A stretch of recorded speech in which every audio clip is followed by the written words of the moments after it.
అందరూ pre release ఈవెంట్కి ఫంక్షన్కి వచ్చేప్పుడు మాట్లాడతారు. ఎనీవే శ్రియా మ్యామ్ తో చిన్నప్పుడు నేను సినిమాలు చేశాను.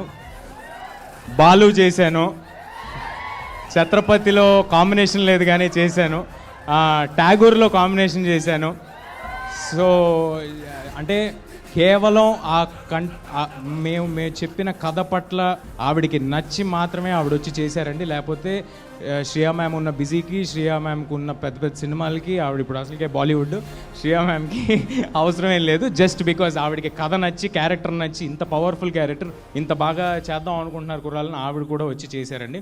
శ్రియా మ్యామ్ కూడా రితికా గురించి చెప్పినట్టే నేను మాతో పాటు నేపాల్కి తిరగటం జరిగింది, హిమాలయాస్ మౌంటైన్స్కి తిరగటం జరిగింది, ఇంకెక్కడైనా తీసుకెళ్ళారా, బాంబేకి తిరగటం జరిగింది. సో చాలా కష్టపడి చేశారండి శ్రియా గారు కూడా. And I'm very happy.